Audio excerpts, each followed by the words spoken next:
সূত্রের কারণে আমরা এবার কথা বলবো ষষ্ঠ অধ্যায়ের যেই টপিকগুলো আমরা এখানে ইনক্লুড করেছি সেগুলো নিয়ে। দেখো, তো তোমরা জানো যে আমাদের বইয়ের ষষ্ঠ অধ্যায় কিন্তু সম্পূর্ণ গাণিতিক বেসড, মানে ম্যাথমেটিক্যাল বেসড একটা চ্যাপ্টার। এখানে আমরা মানে প্রচুর গাণিতিক সমস্যার সমাধান করে থাকি। তো এই জন্য এই চ্যাপ্টারে আমরা দুটো জিনিসকে ফোকাস করেছি। নাম্বার ওয়ান, এখানে আমরা কিছু ম্যাথমেটিক্যাল টার্ম বা ফর্মুলা এখানে নিয়ে এসেছি। আর একটা হলো যে ষষ্ঠ অধ্যায় থেকেই মূলত আমাদের বিক্রিয়াটা শুরু হয়। যেহেতু রসায়ন মানেই আমাদের মাথার মধ্যে চলে আসে বিক্রিয়া করতে হবে, এই বিক্রিয়ার কিছু পয়েন্ট বা কিছু স্টেপস আমরা এখানে দেখাবো। তো তাহলে ফার্স্টে আমরা গাণিতিক সূত্রগুলো নিয়ে একটু কথা বলি যে এগুলো দ্বারা কি বোঝানো হচ্ছে। মোল সংখ্যা দেখো, তো মোল সংখ্যা দুইভাবে বের করা যায়, একটা হচ্ছে ঐকিক নিয়ম আর একটা হচ্ছে গাণিতিক ফর্মুলা। গাণিতিক ফর্মুলার মধ্যে দেখো মোল সংখ্যার সূত্র হচ্ছে তিনটা। একটা হচ্ছে W/M, যখন তোমার কাছে পদার্থের পরিমাণ মানে বলবে 10 গ্রাম বা 20 গ্রাম এরকম ভাবে বলবে, তখন তোমরা সেই গ্রামকে আণবিক ভর দ্বারা যায়। W হচ্ছে পদার্থের পরিমাণ আর M হচ্ছে আণবিক ভর। এম হচ্ছে আণবিক ভর। সো পদার্থের পরিমাণ এবং আণবিক ভর দ্বারা আমরা ভাগ করলেই আমরা এখান থেকে অ্যান্সারটা পেয়ে যেতে পারি মোলের সংখ্যা। আর একটা হচ্ছে দেখো V/22.4, অর্থাৎ মোল যে শুধুমাত্র পরিমাণ থেকেই হবে এমনটা না, মোল কিন্তু তোমার আয়তন থেকেও হতে পারে। কোন একটা পদার্থের আয়তন ধরো 10 লিটার, আমাকে বললো যে কার্বন ডাইঅক্সাইড গ্যাস আছে একটা সিলিন্ডারে, ওটার আয়তন 10 লিটার, তাহলে ওই 10কে যদি আমরা 22.4 দিয়ে ডিভাইড করি তাহলে ওখান থেকে আমরা কার্বন ডাইঅক্সাইডের মোল সংখ্যা বের করে ফেলতে পারবো। গেল 2।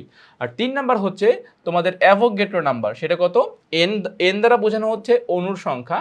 ধর আমি তোমাকে বলতে পারি যে 10টা অণু আছে, কথার কথা 10টা অণু আছে বা 10টা পরমাণু আছে, ঠিক আছে? সো অণুর সংখ্যা, এই অণুর সংখ্যাকে আমরা অ্যাভোগাড্রো নাম্বার, কারণ বিজ্ঞানী অ্যাভোগাড্রো বলতেছিল যে কোনো পদার্থের এক মোলের মধ্যে যতগুলো অণু থাকবে তার সংখ্যা হচ্ছে 6.023 10 টু দি পাওয়ার 23। সো এখানে তোমরা দেখতে পাচ্ছ 6.023 10 টু দি পাওয়ার 23, এরকম আমরা এখানে দেখতে পাচ্ছি। সো আমরা এরকম তিনটা ওয়ে, একটা হচ্ছে পরিমাণ দ্বারা মোল সংখ্যা নির্ণয় করা, একটা হচ্ছে আয়তন দ্বারা মোল সংখ্যা নির্ণয় করা, আর একটা হচ্ছে অণুর সংখ্যা বা পরমাণুর সংখ্যা দ্বারা মোল সংখ্যা নির্ণয় করা।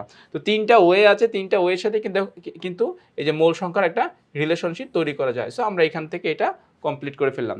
আচ্ছা, আর ভি হচ্ছে দেখো, ভি হচ্ছে মোলার আয়তন, মোলার আয়তন, আর এন হচ্ছে অণুর সংখ্যা। অণুর সংখ্যা কত? 6.023 10 টু দি পাওয়ার 23 এতটি। এইগুলো হচ্ছে আমাদের অণুর সংখ্যা। আচ্ছা, গেল মোলের এই পার্টটুকু। এবারে আমরা যাচ্ছি আমাদের অ্যানাদার ফর্মুলা, বাট আমি এটা রাখি, এইটুকু তো আমার কাজে লাগবে।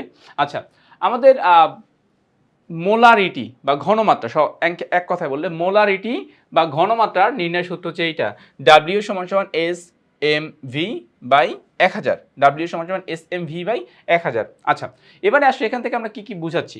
দেখো, এস দ্বারা বোঝানো হচ্ছে মোলারিটি বা ঘনমাত্রা। তুমি চাইলে এখানে, আমরা এখানে লিখে দিলাম মোলারিটি, তো লেখাই আছে, বা ঘনমাত্রা। আচ্ছা, ভি কি বলতো? ভি হচ্ছে দ্রবণের আয়তন। তাহলে এস হচ্ছে দ্রবণের মোলারিটি বা ঘনমাত্রা, আর ভি হলো দ্রবণের আয়তন। তাহলে বাকি থাকছে কি দেখো, তাহলে আমরা ভি নিয়ে কথা বলে ফেলেছি, আমরা এস নিয়ে কথা বলে ফেলেছি, তাহলে বাকি রইল কি? এম এবং ডাব্লিউ। এটা অলরেডি উপরে বলা আছে। এম দ্বারা কি বোঝানো হয়? আণবিক ভর। এম দ্বারা বোঝানো হয় আণবিক ভর, আর ডাব্লিউ দ্বারা বোঝানো হয় পদার্থের পরিমাণ। সো চারটা জিনিস, এস, এম, ভি, ডাব্লিউ, চারটা জিনিসের মধ্যে যে কোনো তিনটা জিনিস তোমাকে প্রশ্নে মেনশন করে দিবে বা প্রশ্নে তোমাকে বলে দিবে, একটা জিনিস বলবে না, তোমাকে ওই জিনিসটাই আইডেন্টিফাই করতে হবে প্রশ্নে। তো সেকেন্ড সূত্র গেল W = SMV/1000। আচ্ছা, এবারে যাচ্ছি আমরা পরবর্তী অংশে। পরবর্তী অংশে দেখো বলতেছে এন, ছোট হাতের এন = আণবিক সংকেতের ভর ডিভাইডেড বাই স্থূল সংকেতের ভর। আমরা আমাদের এই ষষ্ঠ অধ্যায়ের আরেকটা টপিক হচ্ছে আণবিক সংকেত, স্থূল সংকেত। তো এই আণবিক সংকেত, স্থূল সংকেতের স্টেপসগুলো একটু বড়, যার কারণে আমরা সূত্রের মধ্যে আসলে এটা দিতে পারছি না, কিন্তু আমাদের এখানে একটা এন এর মান নির্ণয় করতে হয়। আণবিক সংকেত থেকে স্থূল সংকেত কতটুকু ছোট বা কয় গুণ ছোট, তো এইটা আমরা এই সূত্রের সাহায্যে নির্ণয় করতে পারি। তাহলে এখানে দেখো এন এর একটা পরিচয় বলে দিচ্ছে যে স্থূল সংকেতের ভরের তুলনায় আণবিক সংকেত যত গুণ বড়, মানে ধরো তোমার স্থূল সংকেতের ভর আসলো 10, আণবিক সংকেতের ভর আসলো 30, তাহলে কত গুণ ছোট? 3 গুণ বড়, মানে আণবিক সংকেতটা 3 গুণ বড় বা স্থূল সংকেতটা 3 গুণ ছোট। এইভাবে আমরা এন এর মানটা আইডেন্টিফাই করতে পারি।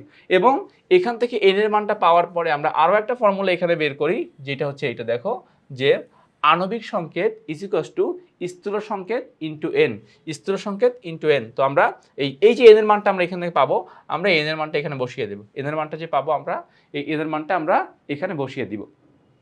ওকে, তো এটা গেল একটা ফর্মুলা। নেক্সটে যাচ্ছি, দেখো যে কোনো যৌগে একটি মৌলের শতকরা সংযুতি, আমাদের আরও একটা টপিক আছে শতকরা সংযুতি। শতকরা সংযুতি কি? যে আমি একটা যৌগ গঠন করলাম, এই যৌগের মধ্যে ভিন্ন ভিন্ন পরমাণু থাকতে পারে। লাইক সালফিউরিক অ্যাসিড গঠন করলাম, তাহলে সেখানে হাইড্রোজেন আছে, সালফার আছে, অক্সিজেন আছে। এখন 100 ভাগ সালফিউরিক অ্যাসিডের মধ্যে অক্সিজেন কতটুকু অবদান রাখতেছে, সালফার কতটুকু অবদান রাখতেছে, হাইড্রোজেন কতটুকু অবদান রাখতেছে, এটাকেই বলা হয় শতকরা সংযুতি। তো আমরা শতকরা সংযুতির ফর্মুলা এখানে লিখে দিয়েছি যে মৌলের পারমাণবিক ভর, তুমি যারটা আসলে বের করতে চাচ্ছ, পরমাণুর সংখ্যা, লাইক হচ্ছে ধরো যদি আমরা এরকম বলি যে H2SO4 সালফিউরিক অ্যাসিড, তাহলে এখানে কেউ ডিসিশন নিল যে অক্সিজেনের শতকরা সংযুতি বের করবে, তাহলে এই যে মৌলের পারমাণবিক ভরের জায়গায় আমরা কত 16 বসাবো, পরমাণুর সংখ্যা এখানে অক্সিজেন কয়টা আছে 4টা, 4 বসাবো, 100, যৌগের আণবিক ভর 98 বসাবো। তাহলে এরকম আমাকে যখন যে যৌগ দেওয়া হবে আমরা ওই যৌগের সাপেক্ষে কম্পেয়ার করে আমরা তার পরমাণুর সংখ্যা নিব, আমরা তার পারমাণবিক ভর নিব, আমরা তার আণবিক ভর নিব, এবং এই যে 100 দ্বারা গুণ করে পার্সেন্টেজ বসিয়ে আমরা ওই যৌগের মধ্যে ওই মূল্যটা কত পার্সেন্ট আছে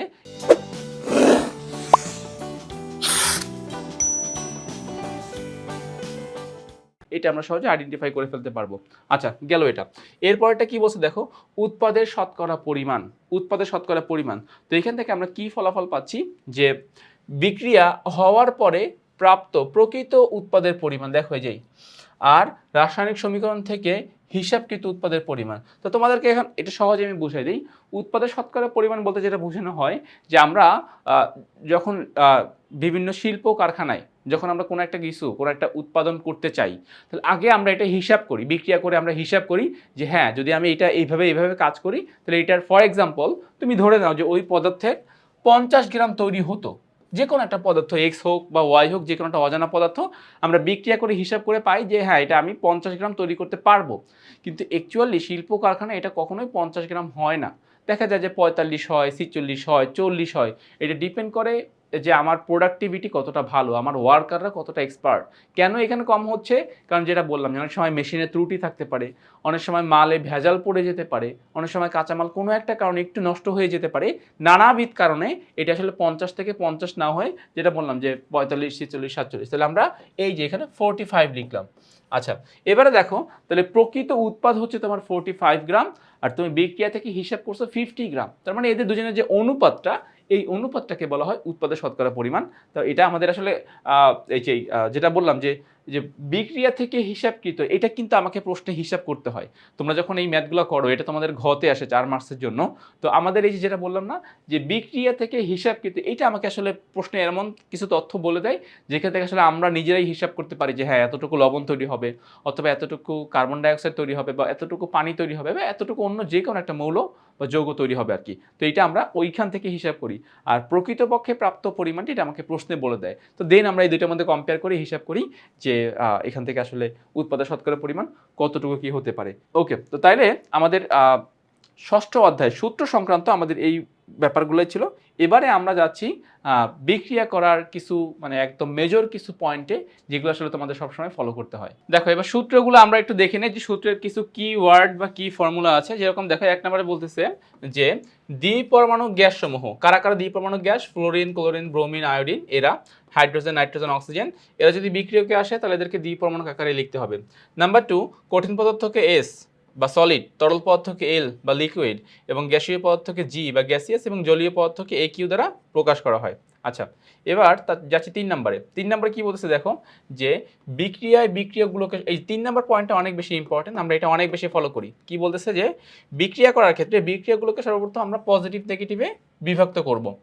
এবার একটি বিক্রিয়কের পজিটিভ অংশ অপর বিক্রিয়কের কি হবে, নেগেটিভ অংশের সাথে যুক্ত হবে। মানে ধরো তোমার এরকম দুইটা বিক্রিয়ক হলো, একটা পজিটিভ নেগেটিভ এরকম একটা বিক্রিয়ক, আর একটা পজিটিভ নেগেটিভ এরকম আর একটা বিক্রিয়ক। তাহলে এই পজিটিভ যাবে এই নেগেটিভের সাথে, এই পজিটিভ যাবে এই নেগেটিভের সাথে, জাস্ট এইটা বলা হচ্ছে। আচ্ছা, এবং যুক্ত হওয়ার সময় তারা পরস্পরের যোজনী বিনিময় করবে। আমরা জানি যে যখন কোনো যৌগ গঠিত হয় তখন এখানে কি হয়, যোজনী এক্সচেঞ্জ হয়। সো 3 নম্বর পয়েন্ট এটাই বলতেছেন। 4 নম্বর পয়েন্টে বলছি দেখো যে একাধিক যোজনী বিশিষ্ট পরমাণু সমূহের ক্ষেত্রে বিক্রিয়ক ও উৎপাদে পৃথক পৃথক যোজনী ব্যবহার করতে হবে। মানে একাধিক যোজনী বিশিষ্ট যদি পরমাণু সমূহ হয়, লাইক ধরো আমরা এরকম বিক্রিয়া দেখি না যে FeCl2 plus Cl2 is equals to FeCl3। এই যে দেখো Fe যে 2 রকম যোজনী দেখায়, তাহলে বিক্রিয়কে যদি 2 দেখায় উৎপাদে সে 3 দেখাবে, অথবা বিক্রিয়কে যদি সে 3 দেখায় উৎপাদে সে 2 দেখাবে, এরকম এটা বলা হচ্ছে। 5 নম্বরে বলতেছে দেখো যে বিক্রিয়ায় তাপ প্রদান করা হলে আমরা এরকম ডেল চিহ্ন ব্যবহার করি, ডেল চিহ্ন ব্যবহার করি। বিয়োজন বিক্রিয়ায় ডেল চিহ্ন বেশি ব্যবহৃত হয়। বিয়োজন বিক্রিয়ায় কি করা হয়? মূলত তাপের মাধ্যমেই তো ভাঙা হয়। বিয়োজন মানে কি? আমরা একটা বস্তুকে ভেঙে দুইটা ভিন্ন ভিন্ন বস্তুতে পরিণত করব। এখন এই যে বললাম যে আমরা ভাঙবো, আমরা কিসের ভিত্তিতে ভাঙবো? তাপ প্রদানের ভিত্তিতে ভাঙবো। সো এই জন্য বলা হচ্ছে যে বিয়োজন বিক্রিয়ায় সবথেকে বেশি ডেল চিহ্ন ব্যবহার করা হয়। নেক্সট কি বলছে দেখো যে বিক্রিয়ায়, আচ্ছা, বিক্রিয়কে হাইড্রোজেন এবং অক্সিজেন, এটা হচ্ছে বিক্রিয়কে হাইড্রোজেন অক্সিজেন অথবা হাইড্রোজেন হাইড্রোক্সিল যদি থাকে তাহলে সেখান থেকে পানি উৎপন্ন হবে। মানে বিক্রিয়কে যদি হাইড্রোজেন অক্সিজেন অথবা হাইড্রোজেন হাইড্রোক্সিল থাকে তাহলে সেখান থেকে কি উৎপন্ন হবে? সেখান থেকে পানি উৎপন্ন হবে। ওকে, গেল এটা। দেন যাচ্ছি আমরা এর পরবর্তী অংশে। 7 নম্বরে কি বলতেছে দেখো, 7 নম্বরে বলতেছে যে বিক্রিয়া সমতা করার ক্ষেত্রে শুধুমাত্র সহগটাই পরিবর্তন করা যাবে, অন্য কিছু পরিবর্তন করা যাবে না। আচ্ছা, এবারে যাচ্ছে 8 নম্বরে। 8 নম্বরে বলতেছে যে কার্বনেট মূলক, দেখো CO3 2- কার্বনেট যে মূলক আছে বা কার্বনেট আয়ন আছে এটা ভেঙে কার্বন ডাইঅক্সাইড তৈরি হবে এবং অক্সিজেন আয়ন তৈরি হবে। সো দুইটা কার্বনেট মূলককে ভেঙে আমরা কার্বন ডাইঅক্সাইড তৈরি করতে পারবো এবং অক্সিজেন আয়ন তৈরি করতে পারবো।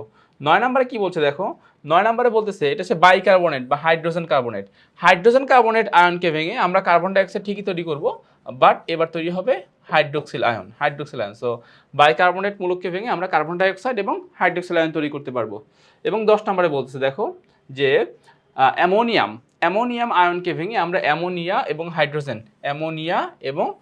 আয়ন তৈরি করবো অ্যামোনিয়াম আয়নকে ভেঙে। দেন 11 নম্বরে বলতেছে যে নাইট্রেট আয়নকে ভেঙে নাইট্রোজেন ডাইঅক্সাইড এবং অক্সিজেন গ্যাস তৈরি হবে। 12 নম্বরে বলতেছে সালফেট SO4 এটাকে ভেঙে আমরা সালফার ডাইঅক্সাইড এবং অক্সিজেনও হতে পারে অথবা অক্সিজেন গ্যাসও হতে পারে, অক্সাইড আয়নও হতে পারে।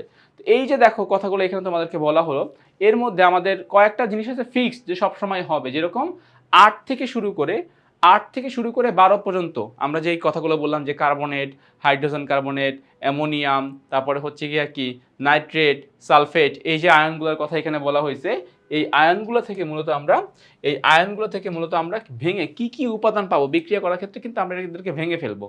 ভেঙে আমরা কি কি উপাদান পাবো সে সম্পর্কে এখানে একটা শর্ট ডিসক্রিপশন দেওয়া হয়েছে।